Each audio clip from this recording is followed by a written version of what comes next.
এখন শুনবেন রাত ৩০টার সংবাদ। রেডিও চেরাবেরা খবর পড়ছে সব দলের মা সরে দাঁড়া। খবর প্রচারিত হচ্ছে কাটাখালী কচুবাগান গুতগতি সেন্টার থেকে। সংবাদের শুরুতে শিরোনাম। কাটাখালীর মিরির দুয়ার ভিতর একটি চাউলের খনি। শেখপাড়ার বটতলায় ঘোড়ার গাড়ির দুর্ঘটনা। কুচ্চি মুরগি বন বিলে ধরে পালাতক। এতক্ষণ সংবাদ শিরোনাম শুনলেন, এখন শুনবেন বিস্তারিত। খবরে জানা যায় কুদা ফকির বাড়ি দেয় তবলায়, ইকরামের হাঁসটি ধরে নিয়ে যায় কেবলা। হাঁসটি ধরে নিয়ে যায় পশ্চিমবঙ্গ ভারত থেকে। রাতের বেলায় দাবড়া দাবড়ি হয়, কোনো সুসংবাদ পাওয়া যায়নি। সকালবেলা সংবাদ পাওয়া যায় কিনো ফকিরের দরগায়। খবরে জানা যায় হাঁসের কোনো ক্ষয়ক্ষতিও নেই, বন বিলের লোম কটা সব জড়িয়ে পড়িয়ে গিয়েছে। গতকাল কাটাখালের ব্রিজের পারে একটি মহিলা দাঁড়িয়েছিলেন।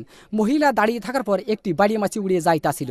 খবরে জানা যায় মহিলার উড়নার বাড়ি লেগে বাড়ি মাছি ৩৬টি দাঁত ভাঙে জায়গায় পড়ে যায়।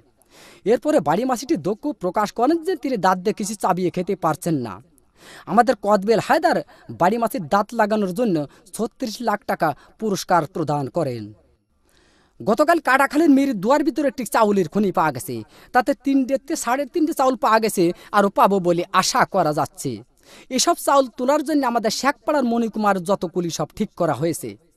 আমাদের আমরা আলী বলেছেন, এই চাউল বাংলাদেশে থাকলে পারে বাংলাদেশের অভাব অনটন বেশি পরিমাণ বেড়ে যেতে পারে। এই জন্য এই চাউল বিদেশে যাবে বলে ৪টি কোস্টার জাহাজ আমাদের কাটাখালের ব্রিজ ঘাটায় ঘষাঘষি করিতেছে। গতকাল বঙ্গোপসাগরে আগুন লেগে পানি পুড়িয়ে ছারকার হয়ে যায়, মাছের কোনো ক্ষয়ক্ষতিও নেই, শ্যাওলা কটা নিরাপদ জায়গায় আছে। আগুন লাগতে লাগতে উপকূলের কাছাকাছি গেলে আমাদের কাঁঠাল চৌধুরী বলেছেন, এই আগুন উপকূলের কাছাকাছি গেলে বহুত ঘর বাড়ি পুড়িয়ে যাওয়ার সম্ভাবনা রয়েছে। এই আগুন নিবানোর জন্য আমাদের মাগুরার তরফ থেকে ৭ বস্তা পেট্রোল ও ১৪ বস্তা কেরোসিনের তেল পাঠানো হয়েছে। গতকাল আরিচার ঘাটে একটি হাতি যাইতাছিল। হাতি যাওয়ার পরে ফেরিখানা নষ্ট হয়ে যায়। ১৫-১৬ খানা বাস বুঝাই সত্ত্বে হাতির পিঠের পার ফেরিটি তুলে দেওয়া হয়েছিল। হাতিটি নিমিজিমি করে যাইতাছিল, এক রয় নামাজের পাড়ায় হাতি চ্যাপ্টা হয়ে গেল। রয় নামাজের পাড়ায় হাতি চ্যাপ্টা হয়ে গেলে বাস কয়েকখানা দরদর করে পানির ভিতর পড়ে যায়। খবরে জানা যায় বাসের ভিতর যত লোকজন ছিল, লোকজনের কোনো ক্ষয়ক্ষতিও নেই, বাস কয়েকখানা হাট পেল হয়েছে। এরপরে এক মহিলায় বাস কয়েকখানা বাহাত দিয়ে টান দিয়ে তুলে আরিচার হোটেল থেকে ১৪ বালতি ফ্যান খায় সুস্থ করা হয়েছে।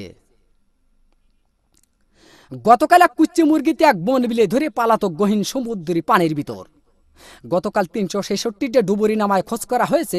খবরে জানা যায় বন বিলের কোনো ক্ষয়ক্ষতিও নেই, কুচ্চি মুরগির পেটটি একটু ফুলেও পাওয়া গেছে।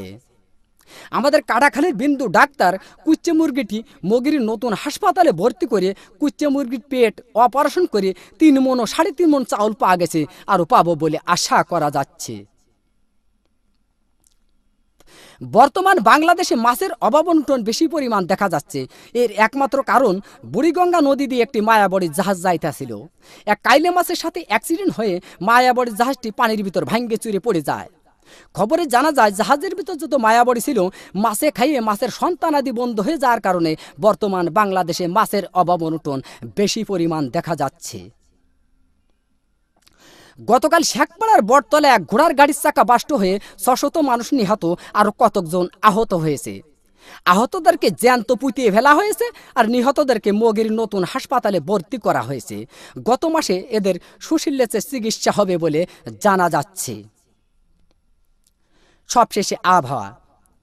আজ রাত বিয়ান পর্যন্ত আবহাওয়ার পূর্বাভাসে বলা হয়েছে, ছয়সের সত্যিপুর, কাদিরাবাজ, দেড়িও, আবালপুর, সিমেলের মাদ্রাসার উপর দিয়ে দক্ষিণ পূর্ব দিক থেকে ঘন্টায় ৬০০০ কিলোমিটার বেগে দমকা থেকে জোরে হওয়া বৃষ্টি ও বজ্রবৃষ্টি সহ বিচ্ছিন্নভাবে বয়ে যেতে পারে।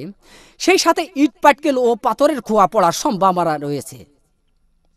এইসব এলাকার বাস, ট্রাক, মাইক্রো ও কার গাড়িকে ১ নম্বর সতর্কতা সংকেত দেখিয়ে যেতে বলা হয়েছে।